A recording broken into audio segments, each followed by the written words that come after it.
Մեծարգո պարոն վարչապետ, վարչության հարգելի անդամներ, քաղաքացիական պայմանագիր կուսակցության հարգելի պատվիրակներ։ Ողջունում եմ բոլորիդ և շնորհակալություն հայտնում վստահության և ձեր առջև ելույթ ունենալու այս հնարավորության համար։ Մենք միասին ստեղծել ենք և վստահ կարող եմ ասել կայացրել ենք հայաստանյան քաղաքական դաշտի ամենաինստիտուցիոնալ, արագ զարգացող և ժողովրդավար կուսակցությունը։ Այսօր մեր կուսակցությունը լի է փորձառու քաղաքական գործիչներով,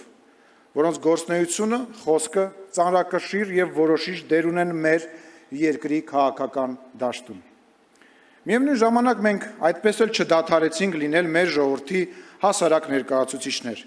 և մեր քաղաքացիների համար մնացինք իրենց ընկերը, գործընկերը, իրենց ցավով ապրող, իրենց հետ տխրող, իրենց հետ ուրախացող մարդիկ, մնացինք իրենց կողքը կանգնած այն մարդիկ, որոնց հետ իրենք սկզբից հեղափոխություն արեցին, հետո պատերազմի միջով անցան և ի հեճուկս ամեն ինչին վերահաստատեցին, որ Հայաստանը ապագա ունի, իսկ մենք այդպես էլ մնացինք այդ հարազատի ընկերոջ դերում, ում վրա կարելի է ջղայնանալ, ում կարելի է խրատել, ում հետ կարելի է վիճել, դարդ լացել, ուրախություն կիսել, որովհետև իրենցն ենք։ Այսօր տաքսու վարորդը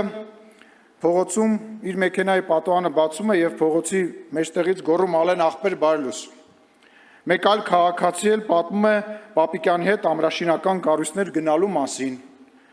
Յուրաքանչյուր քաղաքացի գիտի ամեն բան թե իր երկրի և թե աշխարհի գործերի մասին ու ԱԳՆ նախարարին տեսնելիս ազատ աշխարհաքաղաքական մեծ վեճի է բռնվում, իսկ այդ ընթացքում մեր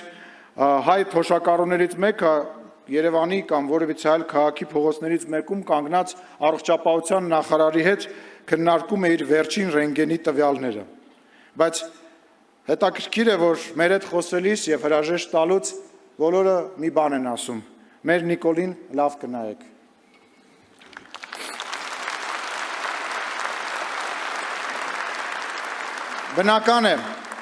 Բնական է, ոչ բոլորն են մեզ սատարում, ոչ բոլորն են մեզ գովաբանում։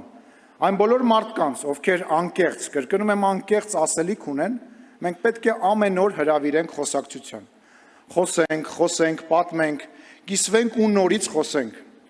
Եվ այս նախընտրական շրջանը այդ խոսակցությունը ունենալու լավագույն ժամանակն ու հնարավորությունն է։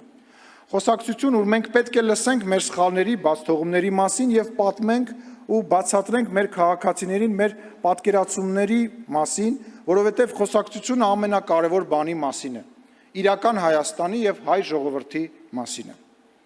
Ու այսօր այս խաղաղության ամենակարևոր բառը դա խաղաղություն բառն է, այս խոսակցության ամենակարևոր բառը դա խաղաղություն բառն է։ Կասեմ միայն, որ մեզանից շատերը երազում էին մեր ժառանգներին որպես ժառանգություն թողնել խաղաղություն և ոչ թե պատերազմ, և մենք այսօր դա ունենք։ Մեր խաղաղությունը մշտապես փորձելու են մեզանից խլել, փորձելու են դրսից, փորձելու են ներսից, փորձելու են հունիսի 7-ին, խաղալու են մեր զգացմունքների, մեր ցավերի, մեր հպարտության,